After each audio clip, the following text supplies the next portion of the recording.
बिस्मिल्लाहिर्रहमानिर्रहीम। शराहीर वारिस शाह दा सफ़रे इश्क जारी है। तुसी सारे सज्जन बेली बड़ा सोहना इसनूं सुणदे भी पए हो, मेरी हौसला अफजाई भी करदे हो ते असी रल मिल के अल्लाह दे फजल नाल इस एक वड्डे काम विच ज़रूर सुरखरू होवांगे। हीर बेलियों मुड़ के घर आई ते अगों मलकी ते चूचक ने काजी नाल लड़ा के उसनूं सामने बहाया, उसनूं समझाया कि ये जिहड़ा रस्ता तू पकड़िया ये रस्ता ठीक नहीं। तो हीर हुण अगों अपने प्यो नूं आखदी है कि हीर आखदी बाबला अमलियां तो, हीर आखदी बाबला अमलियां तो नहीं अमल हटाया जा मियाँ। अमली वो होंदे ने कि जिन्हां नूं किसी काम का नशा लग जाए, कि जिन्हां नूं ये नशा लग गया है ना, इस नशे तो हटाना हुण मुमकिन नहीं किसी कोलों। ਜਿਹੜੀਆਂ ਵਾਦੀਆਂ ਆਦਤਾਂ ਜਾਣ ਨਹੀਂ, ਜਿਹੜੀਆਂ ਵਾਦੀਆਂ ਆਦਤਾਂ ਜਾਣ ਨਹੀਂ, ਰਾਂਝੇ ਚਾਕ ਤੋਂ ਰਿਹਾ ਨਾ ਜਾਮੀਆਂ। ਕਿ ਜਿਹੜੀਆਂ ਮੁੱਢੋਂ ਆਦਤਾਂ ਪੈ ਜਾਣ ਨਾ, ਉਹ ਖਤਮ ਕਦੀ ਨਹੀਂ ਹੋਈਆਂ, ਉਹ ਆਦਤਾਂ ਜਾਂਦੀਆਂ ਨਹੀਂ। ਤੇ ਇੰਜ ਹੀ ਹੁਣ ਮੇਰੇ ਕੋਲ ਵੀ ਰਾਂਝੇ ਤੋਂ ਬਿਨਾਂ ਰਹਿਣ ਔਖਾ ਹੈ। ਸ਼ੀਂ ਚਿਤਰੇ ਰਹਿਣ ਨਾ ਮਾਸ ਬਾਝੋਂ, ਸ਼ੀਂ ਚਿਤਰੇ ਰਹਿਣ ਨਾ ਮਾਸ ਬਾਝੋਂ, झुट नाल रिज़क कमामियाँ। कि शी चितरे जिहड़े गोश्तखोर जंगली जानवर ने ना, शी शेर नूं आखदे कि ये मास तो बिना नहीं रहिंदे, इन्हां दी खुराक मास ही है, इन्हां दी खुराक गोश्त ही है। तो झुट नाल रिज़क कमामियाँ, ये झटका मार के अपना रिज़क कढ ही लेंदे ने। ते मैंने तुसां जितना भी हटाया ना, मैं कोई ना कोई ढंग ला के ते मैं रांझे दा दीदार कर ही लेना है। दाग अंब ते सार दा लहे नहीं, दाग अंब ते सार दा लहे नहीं, दाग इश्क दा भी नहीं जामियाँ। हीर आखदी है कि अंब दा जिहड़ा दाग हुंदा है ना, अंब दा दाग साफ नहीं हुंदा। ते सार आखदे ने लोहे न, बई अंब दा ते लोहे दा जिहड़ा दाग हुंदा ना, लोहे ते जिहड़ा जंगाल लगदा है, उस जंगाल दा किसी कपड़े ते दाग लग जावे, या अंब का जिहड़ा रसा हुंदा है उस दा दाग लग जाए तो वह लांदा नहीं। बई जिमें अंब ते लोहे का लगे या दाग कपड़े तो नहीं ना हटदा, इवें ही इश्क दा दाग भी खत्म नहीं हुंदा। होर सब गल्लां मंजूर करां, होर सब गल्लां मंजूर करां, एक चाक तो ना हटा मियाँ। वो अपने बाबल नूं आखदी कि होर मैं तेरियां सारियां गल्लां मनसां, पर हिक कर मैन इस चाक दे इश्क तो ना हटा। जिथे कलम तकदीर दी वग चुकी, जिथे कलम तकदीर दी वग चुमी, कौन जमिया दे हटा मियाँ। कि जिथे तकदीर ने कुछ लिख दिता होवे, मुकदरां विच जो कुछ लिखिया गया होवे, किहड़ा जमिया है जिहड़ा मुकदरां दे लिखे होए मिटा सके, जिहड़ा मुकदरां दे लिखे होए हटा सके। मैं तां मंग दरगाह तो लिया रांझा, मैं तां मंग दरगाह तो लिया रांझा, चाक बख्शिया आप खुदा मियाँ। मैं ते रब दी बारगाह विचों मंग के चाक लिया है, मैं ते बड़ा औखा लिया ते मैन रब ने खुद बख्शिया है। एक चाक दी गल ना करो मूले, एक चाक दी गल ना करो मूले, बिना चाक दे नहीं टिका मियाँ। कि मैं हुण उस तो बिना टिक नहीं सकती किधरे, उस दी गल ना करो, उस नूं छड्डण दी गल ना करो, होर तुसी जो आखो मैनों कबूल है। इस इश्क दे रोग दी गल इवें, इस इश्क दे रोग दी गल इवें, सिर जाए ते ए ना जा मियाँ। कि इश्क है ही इंज दा, ये जिस वे लग जाए ना, उस वेले सिर ते जा सकता है, पर ये इश्क नहीं जा सकता। वारिस शाह मियाँ जिमें गंज सिर दा, वारिस शाह मियाँ जिमें गंज सिर दा, 12 बरस पिटण नहीं जा मियाँ। कि वारिस शाह जिमें सिर दा गंज है ना, 12 साल कोई पिटदा रहे, इलाज करता रहे, मुआलजे करता रहे, गंज सिर दा नहीं जाता। ये हुण तुसी इस गल नूं भी ज़रा गौर करो कि 3 सदियां पहले वारिस शाह, क्योंकि वारिस शाह खुद हकीम भी आन, ये गल वो लिख गए ने कि जिहड़ा सिर दा गंज है ना, गंजापन, ये नहीं खत्म होंदा। दुनिया बड़े बड़े जतन किए, बड़े बड़े इलाज किए, बड़े बड़े टूणे किए, ਪਰ ਇਸ ਗੰਜ ਦਾ ਇਲਾਜ ਕਿਸੇ ਕੋਲੋਂ ਨਹੀਂ ਬਣਿਆ ਅਤੇ ਔੜਕ ਇਲਾਜ ਨਹੀਂ ਹੋਇਆ। ਇਹ ਹੀ ਹੋਇਆ ਕਿ ਉਸ ਨੂੰ ਸਰਜਰੀ ਨਾਲ ਲਾਉਣਾ ਸ਼ੁਰੂ ਕਰ ਦਿੱਤਾ ਗਿਆ, ਹੇਅਰ ਟਰਾਂਸਪਲਾਂਟ ਸ਼ੁਰੂ ਕਰ ਦਿੱਤਾ ਗਿਆ। ਗੰਜ ਦਾ ਇਲਾਜ 300 ਸਾਲ ਪਹਿਲੇ ਵਾਰਿਸ ਸ਼ਾਹ ਦੱਸ ਰਹੇ ਕਿ ਗੰਜ ਦਾ ਇਲਾਜ ਕੋਈ ਨਹੀਂ। 12 ਸਾਲ ਵੀ ਪਿੱਟੋ ਨਾ ਤੇ ਇਹ ਸਿਰ ਦਾ ਗੰਜ ਜਿਹੜਾ ਹੈ ਨਾ ਇਹ ਨਹੀਂ ਵਹਿੰਦਾ। ਅਤੇ ਜਿਵੇਂ ਸਿਰ ਦਾ ਗੰਜ ਨਹੀਂ ਵਹਿੰਦਾ ਇਵੇਂ ਹੀ ਦਿਲ ਵਿੱਚ ਆਇਓ ਆ ਇਸ਼ਕ ਨਹੀਂ ਵਹਿੰਦਾ। ਹੀਰ ਦੀ ਇਹ ਗੱਲ ਸੁਣ ਕੇ ਤੇ ਚੂਚਕ ਹੁਣ ਮਲਕੀ ਨੇ ਆਖਦਾ ਹੈ, ਜੇ ਧੀ ਤੁਧ ਲਾਡਲੀ ਪਾਲਿਆਈ, ਜੇ ਧੀ ਤੁਧ ਲਾਡਲੀ ਪਾਲਿਆਈ, ਕਿਆ ਫਾਇਦਾ ਇਸ ਤੋਂ ਲੋੜੀਏ ਨਹੀਂ। ਇਹ ਜਿਹੜਿਆਂ ਲਾਡਾਂ ਨਾਲ ਤੂੰ ਇਸ ਨੂੰ ਪਾਲਿਆ ਹੈ ਆਪਣੀ ਧੀ ਨੂੰ, ਇਹਦੇ ਕੋਲੋਂ ਹੁਣ ਸਾਨੂੰ ਕਿਹੜਾ ਫਾਇਦਾ ਲੱਭਣਾ ਹੈ? ਕੀ ਫਾਇਦਾ ਸਾਨੂੰ ਲੱਭ ਰਿਹਾ ਇਹਦੇ ਕੋਲੋਂ? ਜਿਤਨੇ ਤੂੰ ਇਹਦੇ ਨਾਜ਼ਾਂ ਨਖਰਿਆਂ ਨਾਲ ਇਸ ਨੂੰ ਪਾਲਿਆ ਹੈ, ਕੀ ਸਾਨੂੰ ਇਸ ਦਿੱਤਾ? ਬਦਨਾਮੀ। ਇਹਦੇ ਵੱਢ ਲੁੜ ਕੇ ਖੋ ਜੁੰਡਿਆਂ ਨੂੰ, ਇਹਦੇ ਵੱਢ ਲੁੜ ਕੇ ਖੋ ਜੁੰਡਿਆਂ ਨੂੰ, ਗਲ ਘੁੱਟ ਕੇ ਡੂੰਗੜੇ ਬੋੜੀਏ ਨਹੀਂ। ਚੂਚਕ ਕਹਿੰਦਾ ਕਿ ਇਹਦੇ ਵੱਢ ਲੁੜ ਕੇ ਆਖਦੇ ਨੇ ਕਿ ਜਿਹੜੇ ਕੰਨਾਂ ਦੇ ਕੋਲ ਵਾਲਾਂ ਦੀਆਂ ਲੱਟਾਂ ਜਿਹੀਆਂ ਥੱਲੇ ਲਮਕੀਆਂ ਹੁੰਦੀਆਂ ਨੇ ਉਹਨਾਂ ਨੂੰ ਲੁੜਕੀਆਂ ਆਖਦੇ ਨੇ। ਅਤੇ ਉਹ ਚੂਚਕ ਮਲਕੀ ਦਾ ਕਿ ਇਹਦੇ ਵੱਢ ਲੁੜ ਕੇ ਵੱਢ ਕੇ ਖੋ ਜੁੰਡਿਆਂ ਨੂੰ।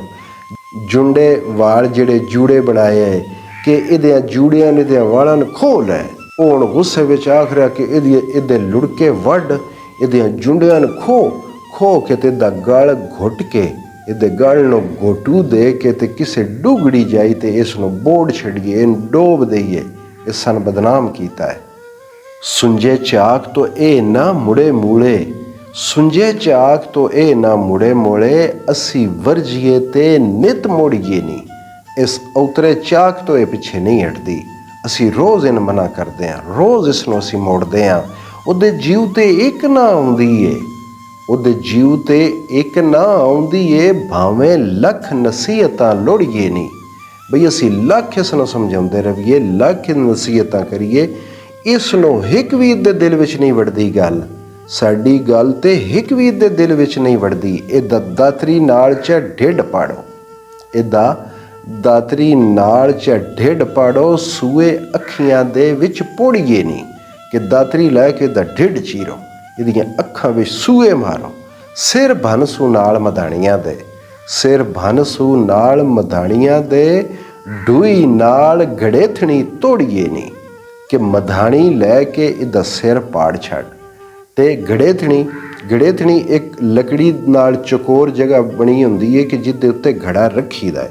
ਘੜਾ ਟਿਕਾਉਣ ਵਾਸਤੇ ਇੱਕ ਬਣੀ ਹੁੰਦੀ ਹੈ ਲੱਕੜੀ ਦੀ, ਉਸ ਨੂੰ ਗੜੇਥਣੀ ਆਖਦੇ ਨੇ। ਬਈ ਇਸ ਨੂੰ ਮਧਾਣੀ ਮਾਰ ਕੇ ਇਹਦਾ ਸਿਰ ਪਾੜ ਜਾਂ ਗੜੇਥਣੀ ਨਾਲ ਇਹਦਾ ਲੱਕ ਤਰੋੜ ਛੱਡ। ਇਸ ਚਾਕ ਤੋਂ ਇਹ ਨਾ ਮੁੜੇ ਮੂਲੇ, ਤੋੜੇ ਸਭ ਕਬੀਲੜਾ ਹੋੜੀਏ ਨਹੀਂ। ਅਸੀਂ ਸਾਰੇ ਰਲ ਕੇ ਵੀ ਇਸ ਨੂੰ ਹੋੜੀਏ ਅਤੇ ਇਸ ਚਾਕ ਤੋਂ ਇਹ ਪਿੱਛੇ ਨਹੀਂ ਮੁੜਦੀ। ਵਾਰਿਸ ਸ਼ਾਹ ਮੀਆਂ ਫੱਟ ਮਿਲਣ ਸਭੇ, ਵਾਰਿਸ ਸ਼ਾਹ ਮੀਆਂ ਫੱਟ ਮਿਲਣ ਸਭੇ, ਕਲਬ ਮੋਤੀ ਤੇ ਕੱਚ ਨਾ ਜੋੜੀਏ ਨਹੀਂ।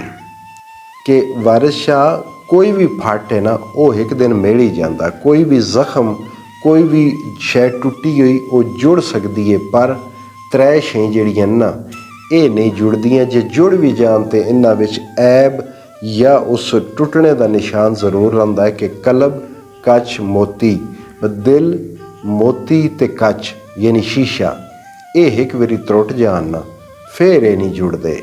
ਇਹ ਹੁਣ ਉਹ ਆਪਣੀ ਗੱਲ ਚੂਚਕ ਪਿਆ ਕਰਦਾ ਕਿ ਇਸ ਬਦਨਾਮੀ ਲਾ ਕੇ ਜਿਹੜਾ ਸਾਡਾ ਦਿਲ ਤਰੋੜਿਆ ਇਹ ਕਦੀ ਵੀ ਨਹੀਂ ਜੁੜਨਾ।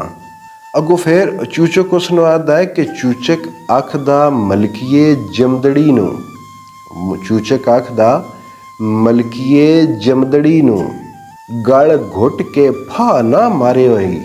ਚੂਚਕ ਮਲਕੀ ਨੇ ਆਖਦਾ ਹੈ ਕਿ ਇਸ ਨੂੰ ਤੂੰ ਜਿਹੜਾ ਇਹ ਕੰਮ ਕੀਤਾ ਨਾ ਇਸ ਨੂੰ ਜਮਦੀਨ ਮਾਰ ਦੇਣਾ ਚਾਹੀਦਾ, ਪਰ ਤੂੰ ਇਹ ਜਮਦੀਨ ਨਹੀਂ ਮਾਰਿਆ। ਇਹਦੇ ਗਲ ਵਿੱਚ ਫਾ ਦੇ ਕੇ ਤੂੰ ਨਹੀਂ ਮਾਰਿਆ। ਇਹ ਹੁਣ ਤੇਰੀ ਗਲਤੀ ਹੈ ਅਤੇ ਹੁਣ ਤੂੰ ਲੈ ਸਵਾਦ ਇਸ ਗੱਲ ਦਾ। ਜਿਹੜਾ ਤੂੰ ਇਸ ਨੂੰ ਪੜ੍ਹਦੀ ਰਹੀ ਹੈ ਨਾ, ਅੱਜ ਕਿਵੇਂ ਤੈਨੂੰ ਬਦਨਾਮ ਪਈ ਕਰਦੀ ਹੈ। ਗੁੜਤੀ ਜ਼ਹਿਰ ਦੀ ਘੋਲ ਨਾ ਦਿੱਤੀ ਹੋਈ, ਗੁੜਤੀ ਜ਼ਹਿਰ ਦੀ ਘੋਲ ਨਾ ਦਿੱਤੀ ਹੋਈ, ਉਹ ਅੱਜ ਸਵਾਬ ਨਿਤਾਰੇ ਹੋਈ। ਕਿ ਤੂੰ ਜਿਸ ਵੇ ਇਸ ਨੂੰ ਗੁੜਤੀ ਉਸ ਵੇ ਗੁੜ ਦੀ ਅਤੇ ਮਾਖਿਆਂ ਦੀ ਗੁੜਤੀ ਦਿੰਦੀ ਰਹੀ ਹੈ ਨਾ, ਕਦੀ ਉਸ ਵੇਲੇ ਹੀ ਇਸ ਨੂੰ ਤੂੰ ਜ਼ਹਿਰ ਦੀ ਘੋਲ ਕੇ ਗੁੜਤੀ ਦੇਵਿਆ ਤੇ ਸਿਆਪਾ ਹੀ ਮੁੱਕ ਜਾਣਾ ਈ। ਤੂੰ ਉਸ ਵੇਲੇ ਇਸ ਨੂੰ ਜ਼ਹਿਰ ਦੀ ਗੁੜਤੀ ਨਹੀਂ ਦਿੱਤੀ ਤੇ ਅੱਜ ਉਹ ਸਵਾਬ ਤੈਨੂੰ ਲੱਭਦਾ ਪਿਆ, ਅੱਜ ਉਹਦਾ ਅਜਰ ਤੈਨੂੰ ਪਿਆ ਲੱਭਦਾ ਹੈ ਬਦਨਾਮੀ ਦੀ ਸੂਰਤ ਵਿੱਚ। ਤੇ ਇਹ ਧੀ ਜਿਹੜੀ ਅੱਗੋਂ ਅੱਖਾਂ ਪਾੜ ਪਾੜ ਕੇ ਸਾਨੂੰ ਸਾਹਮਣੇ ਜਵਾਬ ਪਈ ਦਿੰਦੀ ਏ, ਇਹ ਅੱਜ ਉਹਦਾ ਸਵਾਬ ਪਿਆ ਲੱਭਦਾ ਹੈ। ਕਰਕੇ ਲਾਡ ਅਨੋਖੜੀ ਰੱਖੀ ਹੋਈ, ਕਰਕੇ ਲਾਡ ਅਨੋਖੜੀ ਰੱਖੀ ਹੋਈ, ਸਿਰ ਤੇ ਚੜ੍ਹਿਓ ਧੀ ਕੁਆਰੀ ਹੋਈ। ਕਿ ਤੂੰ ਇਹਨ ਵੱਖਰਾ ਪਾਲਿਆ ਹੈ, ਸੋਹਣਾ ਪਾਲਿਆ ਹੈ, ਅਨੋਖੜੀ ਰੱਖੀਏ ਤੂੰ, ਲਾਡਲੀ ਰੱਖੀਏ ਤੂੰ, ਤੇ ਵੱਡੀ ਹੋਈ ਹੈ ਤੇ ਕੁਆਰੀ ਧੀਨ ਤੂੰ ਆਪਣੇ ਸਿਰੇ ਤੇ ਚਾੜ ਕੇ ਰੱਖਿਆ ਹੈ, ਤੂੰ ਇਹਨ ਡੰਡੇ ਥੱਲੇ ਨਹੀਂ ਰੱਖਿਆ। ਮੱਝੂ ਡੂੰਗੜੇ ਨੱਡੀ ਨਾ ਰੋੜੀ ਹੋਈ, ਮੱਝੂ ਡੂੰਗੜੇ ਨੱਡੀ ਨਾ ਰੋੜੀ ਹੋਈ, ਮਾਸਾ ਜ਼ਹਿਰ ਦਾ ਦੇ ਨਾ ਮਾਰੇ ਹੋਈ। ਮੱਝੂ ਹੁੰਦਾ ਹੈ ਮੱਝ ਵਿਚਕਾਰ, ਬਈ ਦਰਿਆ ਦੇ ਵਿਚਕਾਰ ਡੁੱਗੀ ਜਾਈ ਤੇ ਇਸ ਨੂੰ ਤੂੰ ਡੋਬ ਕੇ ਨਹੀਂ ਮਾਰਿਆ। ਤੇ ਮਾਸਾ ਜ਼ਹਿਰ ਦਾ ਇੱਕ ਤੂੰ ਮਾਸਾ ਲੱਗਣਾ ਹੀ, ਇੱਕ ਮਾਸਾ ਜ਼ਹਿਰ ਇਸ ਨੂੰ ਦੇਣੀ ਆਈ ਤੇ ਇੱਦਾਂ ਕੰਮ ਤਮਾਮ ਹੋ ਬੈਣਾ ਹੀ, ਸਾਡੀ ਜਾਨ ਇਸ ਬਦਨਾਮੀ ਤੋਂ ਛੁੱਟ ਜਾਣੀ ਹੈ। ਪਰ ਤੂੰ ਇਹ ਨਹੀਂ ਕੀਤਾ। ਇਹਨੂੰ ਕਿਤੇ ਨਾ ਡੂੰਗੜੇ ਬੋੜੇ ਹੋਈ, ਇਹਨੂੰ ਕਿਤੇ ਨਾ ਡੂੰਗੜੇ ਬੋੜੇ ਹੋਈ, ਵਾਣ ਰੋੜ ਕੇ ਮਾਰ ਨਾ ਡਰੇ ਹੋਈ। ਬਈ ਇਹਨ ਤੂੰ ਕਿਤੇ ਡੂੰਘੇ ਪਾਣੀਆਂ ਵਿੱਚ ਨਹੀਂ ਡੋਬਿਆ। ਵਾਣ ਹੁੰਦਾ ਹੈ ਦਰਿਆ ਦਾ ਲੜਾ, ਜਿਹੜਾ ਦਰਿਆ ਨਾਲ ਇੱਕ ਹੋਰ ਲੜਾ ਵਗਦਾ ਪਿਆ ਹੁੰਦਾ, ਵਾਣ ਵਗਦਾ ਪਾਣੀ ਜਿਹੜਾ ਹੁੰਦਾ ਹੈ। ਬਈ ਇਹਨ ਤੂੰ ਕਿਤੇ ਦਰਿਆ ਵਿੱਚ ਕਿਸੇ ਡੂੰਘੀ ਜਾਈ ਤੇ ਸੱਟ ਕੇ ਡੋਬ ਕੇ ਨਹੀਂ ਮਾਰਿਆ। ਵਾਰਿਸ਼ਾ ਵਿੱਚ ਕਹਿਰ ਦੇ ਆਈ ਕੇ ਤੇ, ਵਾਰਿਸ਼ਾ ਵਿੱਚ ਕਹਿਰ ਦੇ ਆਈ ਕੇ ਤੇ, ਕਾਰੂ ਵਾਂਗ ਨਾ ਜ਼ਿਮੀ ਨਗਾਰੇ ਹੋਈ। ਕਿ ਤੂੰ ਕਹਿਰ ਵਿੱਚ ਆ ਕੇ, ਗੁੱਸੇ ਵਿੱਚ ਆ ਕੇ ਤੇ ਉਸ ਕਾਰੂਨ ਨਾਲ ਇਸ ਨੂੰ ਭੋਏ ਵਿੱਚ ਨਹੀਂ ਗੱਡਿਆ। ਕਾਰੂਨ ਉਹੀ ਜਿਸ ਖਜ਼ਾਨਾ ਜ਼ਮੀਨ ਵਿੱਚ ਦਫਨ ਕੀਤਾ ਹੀ ਨਾ। ਇੱਥੇ ਹੁਣ ਤੁਸੀਂ ਜ਼ਰਾ ਇਸ ਗੱਲ ਨੂੰ ਵੀ ਯਾਦ ਰੱਖਿਆ ਹੈ ਕਿ ਵਾਰਿਸ ਸ਼ਾਹ ਦੀਨ ਖਜ਼ਾਨਾ ਹੀ ਆਖ ਰਹੇ ਨੇ, ਕਿ ਦੀ ਖਜ਼ਾਨਾ ਹੈ। ਕਿ ਤੂੰ ਕਾਰੂ ਜਿਵੇਂ ਖਜ਼ਾਨਾ ਉਸ ਨੂੰ ਲੱਭਿਆ ਹੀ ਨਾ, ਉਹਦੇ ਕੋਲ ਖਜ਼ਾਨਾ ਹੀ ਤੇ ਉਹ ਜ਼ਮੀਨ ਵਿੱਚ ਦਫਨ ਕਰ ਦਿੱਤਾ ਹੀ। ਉਹ ਸਰ ਤੂੰ ਇਹ ਕੰਮ ਨਹੀਂ ਕੀਤਾ ਕਿ ਇਸ ਖਜ਼ਾਨੇ ਨੂੰ ਤੂੰ ਜ਼ਮੀਨ ਵਿੱਚ ਨਹੀਂ ਗੱਡਿਆ ਤੇ ਅੱਜ ਇਹ ਸਨ ਰੁਸਵਾ ਕਰ ਰਹੀ ਹੈ, ਅੱਜ ਸਾਨੇ ਬਦਨਾਮ ਕਰ ਰਹੀ ਹੈ। ਅੱਗੋਂ ਹੁਣ ਮਲਕੀ ਚੂਚਕ ਨੇ ਜਵਾਬ ਦਿੰਦੀ ਹੈ ਕਿ ਮਲਕੀ ਆਖਦੀ ਮਾਰ ਜੀ ਸੁਣੇ ਮੈਥੋਂ, ਮਲਕੀ ਆਖਦੀ ਮਾਰ ਜੀ ਸੁਣੇ ਮੈਥੋਂ, ਅਮਰ ਹੱਕ ਦਾ ਅਸਾਂ ਵਿਚਾਰਿਆ ਈ। ਅਸੀਂ ਤੇ ਅੱਲਾ ਦਾ ਅਮਰ ਮੰਨਿਆ ਹੈ, ਅੱਲਾ ਦੇ ਅਮਰ ਉੱਤੇ ਗੋ ਕੀਤੀ ਏ, ਉਸ ਨੂੰ ਸੋਚਿਆ ਹੈ, ਸਮਝਿਆ ਹੈ ਤੇ ਉਹਦੇ ਵੱਲ ਧਿਆਨ ਕੀਤਾ ਹੈ, ਰੱਬ ਦੇ ਹੁਕਮ ਵੱਲ। ਹੁਕਮ ਵਿੱਚ ਕੁਰਾਨ ਦੇ ਖੂਨ ਮੰਦਾ, ਹੁਕਮ ਵਿੱਚ ਕੁਰਾਨ ਦੇ ਖੂਨ ਮੰਦਾ, ਅੱਲਾ ਪਾਕ ਤੇ ਨਬੀ ਪੁਕਾਰਿਆ ਈ। ਕੁਰਾਨ ਵਿੱਚ ਰੱਬ ਆਖਿਆ ਕਿ ਖੂਨ ਕਰਨਾ ਚੰਗਾ ਨਹੀਂ ਹੈ, ਇਹ ਬੁਰਾ ਕੰਮ ਹੈ, ਇਹ ਮੰਦਾ ਕੰਮ ਹੈ, ਧੀਆਂ ਮਾਰਨਾ ਬੁਰਾ ਕੰਮ ਹੈ। ਅੱਲਾ ਪਾਕ ਤੇ ਨਬੀ ਪਾਕ ਇਹ ਪੁਕਾਰ ਪੁਕਾਰ ਕੇ ਦੱਸਿਆ ਹੈ ਕਿ ਧੀਆਂ ਮਾਰਨਾ ਗੁਨਾਹ ਹੈ। ਵਾਂਗੂ ਮਾਪਿਆਂ ਪਾਪੀਆਂ ਜ਼ਾਲਮਾਂ ਦੇ, ਵਾਂਗੂ ਮਾਪਿਆਂ ਪਾਪੀਆਂ ਜ਼ਾਲਮਾਂ ਦੇ, ਨਾ ਹੀ ਧੀ ਦਾ ਖੂਨ ਗੁਜ਼ਾਰਿਆ ਈ। ਉਹ ਜਿਹੜੇ ਆਪ ਸੱਲੱਲਾਹੁ ਅਲੈਹਿ ਵਸੱਲਮ ਤੋਂ ਪਹਿਲੋਂ ਧੀਆਂ ਮਾਰ ਦਿੰਦੇ ਹੁੰਦੇ ਹਨ, ਧੀਆਂ ਦਫਨ ਕਰ ਦਿੰਦੇ ਹੁੰਦੇ ਹਨ, ਕਿ ਉਹਨਾਂ ਆਰ ਮੈਂ ਨਹੀਂ ਕੀਤਾ, ਕਿਉਂਕਿ ਸਨ ਇਹ ਦੱਸਿਆ ਹੀ ਕਿ ਧੀਆਂ ਮਾਰਨਾ ਵੱਡਾ ਗੁਨਾਹ ਹੈ, ਧੀਆਂ ਦਾ ਖੂਨ ਕਰਨਾ ਬਹੁਤ ਵੱਡਾ ਜ਼ੁਲਮ ਹੈ। ਮੈਂ ਤੇ ਉਸ ਗੱਲ ਨੂੰ ਸਾਹਮਣੇ ਰੱਖਿਆ ਹੈ। ਉਹਨਾਂ ਜ਼ਾਲਮਾਂ ਜਿਹੜੇ ਉਹ ਪਹਿਲੇ ਵਾਲੇ ਹਨ, ਉਹਨਾਂ ਜ਼ਾਲਮਾਂ ਆਰ ਨਹੀਂ ਕੀਤਾ ਕਿ ਦੀਨ ਕਤਲ ਕਰ ਦੇਣਾ ਜਾਂ ਦੀਨ ਦਫਨ ਕਰ ਦੇਣਾ। ਮੈਂ ਤੇ ਰੱਬ ਰਸੂਲ ਦਾ ਹੁਕਮ ਮੰਨਿਆ ਹੈ। ਨਾਲ ਸ਼ੌਕ ਕਮਾਲ ਉਠਾ ਗੋਦੀ, ਨਾਲ ਸ਼ੌਕ ਕਮਾਲ ਉਠਾ ਗੋਦੀ, ਦੇ ਕੇ ਸ਼ੀਰ ਬੁਚਕਾਰ ਬੁਚਕਾਰਿਆ ਈ, ਦੇ ਕੇ ਸ਼ੀਰ ਬੁਚਕਾਰ ਬੁਚਕਾਰਿਆ ਈ। ਕਿ ਮੈਂ ਤੇ ਬੜੇ ਸ਼ੌਕ ਨਾਲ ਤੇ ਬੜੇ ਮਾਣ ਨਾਲ ਝੋਲੀ 'ਚ ਬਹਾ ਕੇ, ਕਿਉਂਕਿ ਨਬੀ ਆਖਿਆ ਹੀ ਨਾ ਕਿ ਧੀਆਂ ਪਾਲਣਾ, ਧੀਆਂ ਸਾਂਭਣਾ, ਧੀਆਂ ਵੱਡਿਆਂ ਕਰਨਾ ਇਹ ਬੜਾ ਵੱਡਾ ਆਲਾ ਕੰਮ ਹੈ। ਮੈਂ ਤੇ ਉਸ ਗੱਲ ਨੂੰ ਜ਼ਿਹਨ ਵਿੱਚ ਰੱਖ ਕੇ ਤੇ ਗੋਦੀ ਆਪਣੀ 'ਚ ਬੜੇ ਪਿਆਰ ਨਾਲ ਬੁਚਕਾਰ ਬੁਚਕਾਰ ਕੇ, ਪਿਆਰ ਦੇ ਦੇ ਕੇ ਦੁੱਧ ਪਿਵਾਉਂਦੀ ਰਹੀ ਹਾਂ, ਸ਼ੀਰ ਦਿੰਦੀ ਰਹੀ ਹਾਂ, ਦੁੱਧ ਪਿਵਾਉਂਦੀ ਰਹੀ ਹਾਂ। ਵਾਰਿਸ ਸ਼ਾਹ ਖੁਦਾਏ ਦਾ ਖੌਫ ਕੀਤਾ, ਵਾਰਿਸ ਸ਼ਾਹ ਖੁਦਾਏ ਦਾ ਖੌਫ ਕੀਤਾ, ਕਾਰੂ ਵਾਂਗ ਨਾ ਜ਼ਿਮੀ ਨਿਗਾਰਿਆ ਈ। ਬਈ ਮੈਂ ਤੇ ਤੂੰ ਤੇ ਆਖਦਾ ਨਾ ਬਈ ਤੂੰ ਇਸ ਨੂੰ ਕਾਰੂਨ ਔਰ ਇਸ ਖਜ਼ਾਨੇ ਨੂੰ ਜ਼ਮੀਨ ਵਿੱਚ ਦਫਨ ਕਿਉਂ ਨਹੀਂ ਕੀਤਾ। ਮੈਂ ਤੇ ਰੱਬ ਰਸੂਲ ਦਾ ਹੁਕਮ ਮੰਨਿਆ ਤੇ ਮੈਂ ਤੇ ਅੱਲਾ ਦਾ ਖੌਫ ਕੀਤਾ ਹੈ, ਅੱਲਾ ਤੋਂ ਡਰ ਕੇ ਤੇ ਮੈਂ ਉਹ ਕਾਰੂਨ ਵਾਲਾ ਕੰਮ ਨਹੀਂ ਕੀਤਾ ਕਿ ਇਸ ਨੂੰ ਜ਼ਮੀਨ ਵਿੱਚ ਦਫਨ ਨਹੀਂ ਕੀਤਾ। ਜਿਉਂਦੇ ਰਹੋ, ਵਸਦੇ ਰਹੋ, ਇਜਾਜ਼ਤ ਦਿਓ। ਰੱਬ ਰਾਖਾ।